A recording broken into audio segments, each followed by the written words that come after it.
น้องคอยด้วยให้โชคให้มันนารายเทพจากข้อสยามคอยโชคให้มันต้องไปโบราณจุดจะโดนหัว35-55ไปลงไป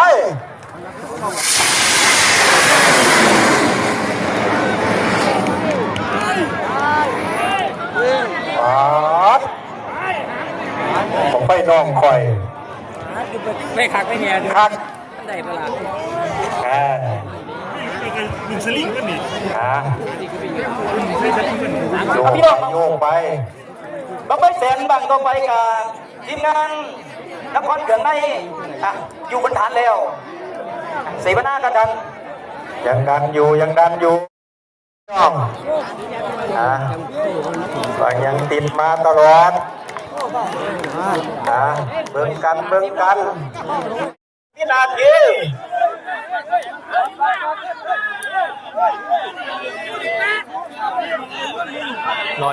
ไปหางเสียบลายเทพรับย่อง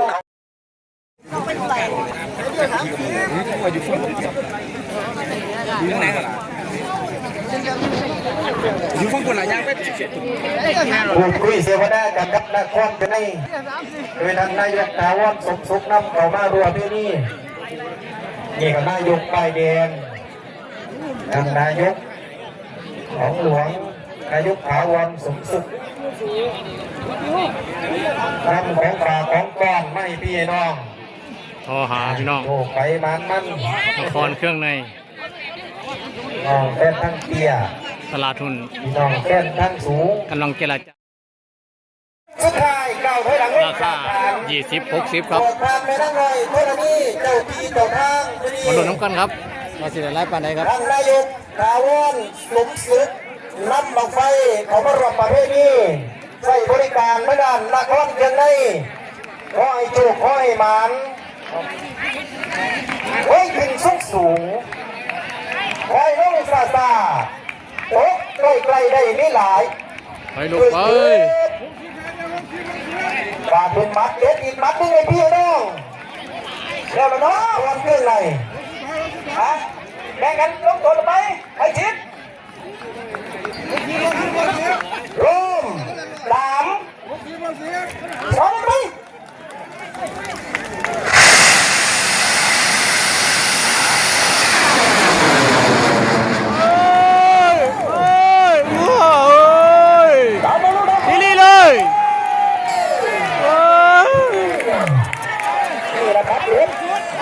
ของฝากจากท่านนายกถาวรสมสุขและวันเพียงในพ่อโจข้อสูงที่ขนาดของฝากของต้อนล่างไปลูกล่างไป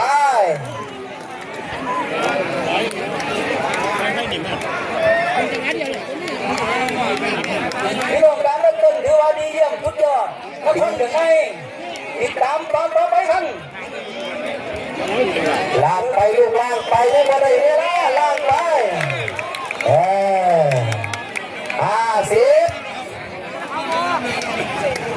สุดยอดของฝากของต้อนของดี30,000กันนายกถาวรสมสุขนำมาฝากมาต้อนกันนี่ครับนี่รัก400แล้วเริ่มกระโดดดับพี่น้องครับเวลา408 วินาทีเอาไว้ซ้ำนั่นละต่อไปครับโองานกับพี่น้องจะดราม่า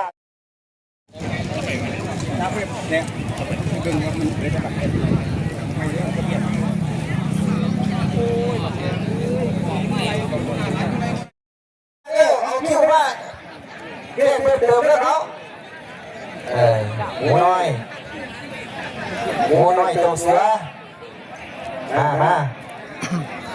ขอบคุณพี่น้องที่ได้คิวไหนดิเพิ่นมาถามอะไรเอามาใส่คิวไหมเติมไหม เว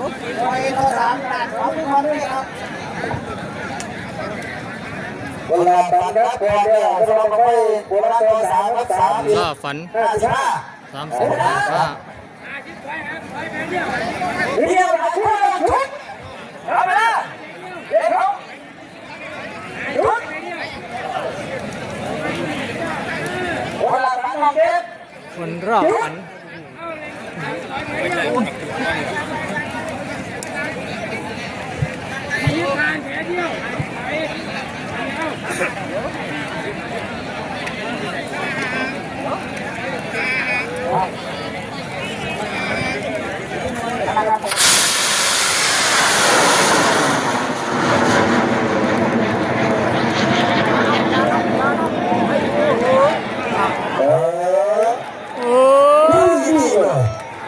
พักของเขา แน่นอน คนรอบฝัน 30 55เด้อตัวเลยเอ้ย แสบโอ้ดีไปโบราณกัน 30 55 เป็นกันยุ่นกัน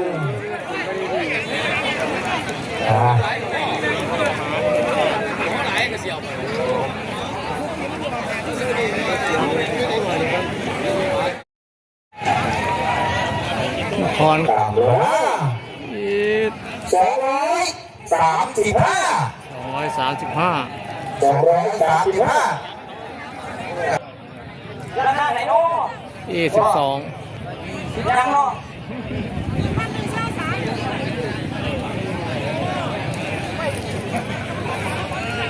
ครับอยู่ ไม่มีหมูกระทะบุฟเฟ่แยกข้างเขาบ้านน้องหลวงถ้าพี่น้องอยากกินบุฟเฟ่เขาไปหาตรงนี้แซ่บพิมพ์วางไปแซ่บแน่นอนได้มีหมูกระทะนี่แหละโอเคเจ้าของร้าน แล้วมือต่อมือต่อปุ๊กปิ๊กร้านไหนมีหมูกระทะมาเด้อบอกว่าคอยดึงดึง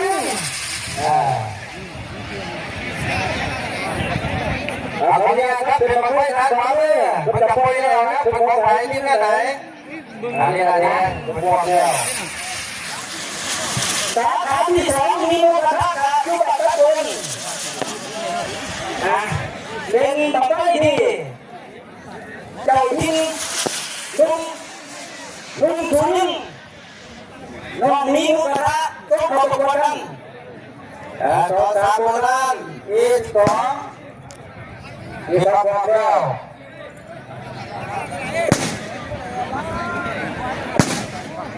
เอ๊ะ12ของแล้วเนาะ พอแล้ววัยรุ่นโม3 20 50จุด วัยรุ่นโม3น้องหลวง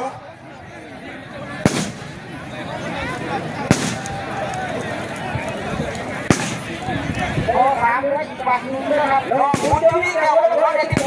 20 50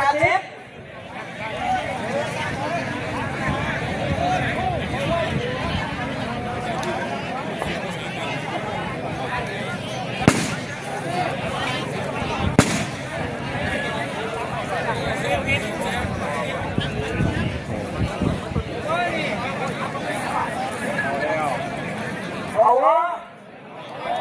ให้เย็น เอาไว้น้องหลวง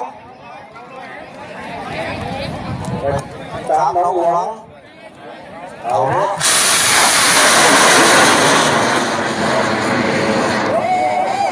ไปเ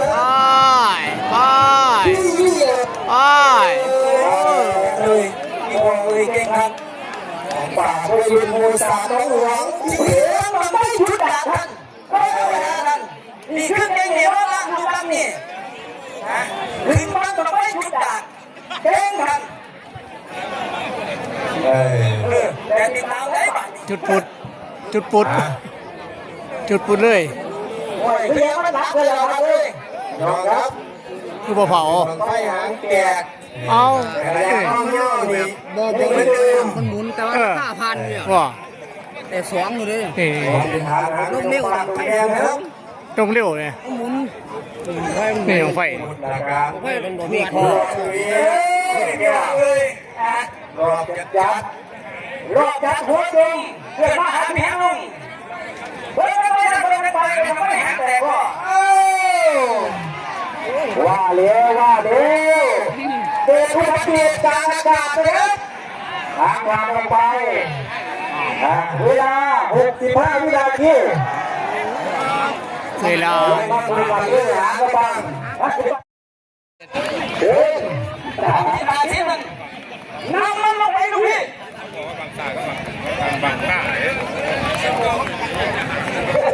กินเบียร์ป่ะกินเบียร์ป่ะไปซื้อมันไปบ่ได้เล่นซื้อน้ำให้ลูกน้ำเดี๋ยวน้ำเปล่าไหม ไปอยู่ไป ถ่ายดูนี่ก่อน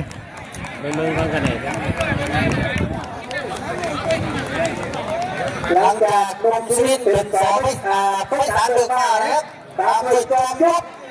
ไม่เสีย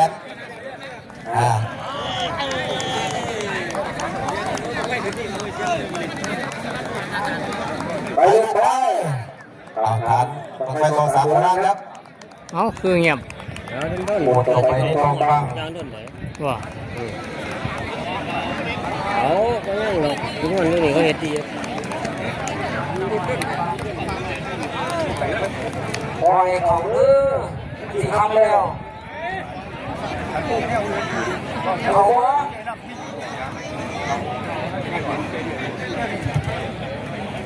หัวหน้าสองคนมันมีคนหัวหน้ามีเอาอยู่ เราไปอยู่แค่ดูอาเจ๊กอย่าโดนแล้วมีโดนแล้วเจ๊กที่บอกเราละไปคอยอะไรไปคอยเฮ้ยพูดเนี่ยโอ้ย ยังหลักก็ ดัน19 40 85เอาอีก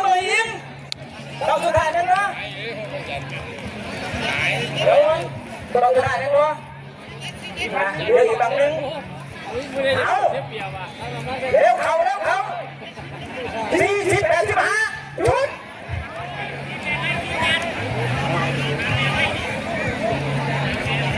40 85โอ้เรียบได้บินโจมในม้าได้บิน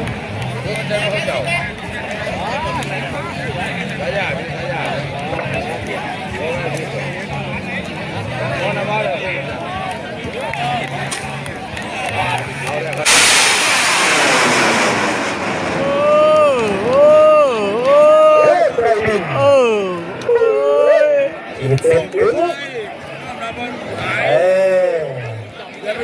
ปาดสุดยอดกระดาษเรียนนะไก่บิน เทพไก่บินสุดๆบินสุด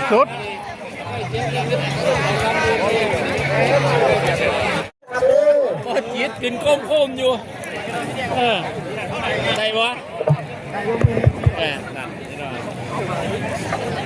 ทางที่น้ำบริษัทเดือกบ้างวันนี้รถไปตำราแน่นอนจุดยอดเก่งระดับ5 ดาวไปทางเดินทางสุดที่ภาพเดินทางเดินเก่งกันยกไปนะไปตรงนี้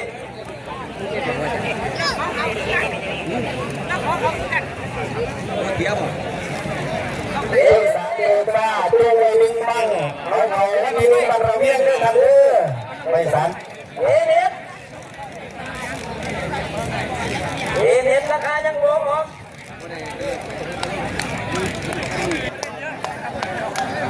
ให้เขาเรื่องนะให้ได้250 ถึง 230นะเนาะจุด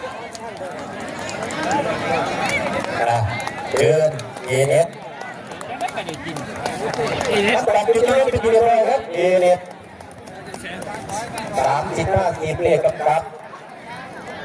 เป็นบังไฟโบราณ130 150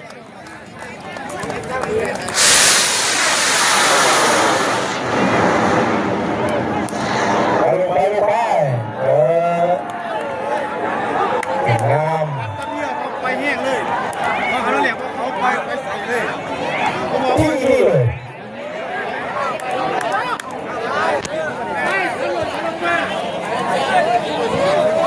1,100แล้ว โดนไหนระวังโอ้ยดันเอ็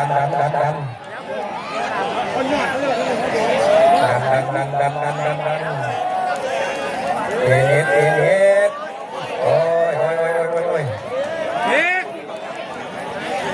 แบบนี้สิตลอดขึ้นจำบ้าไหลจำบินมาเกือบ15 วินาที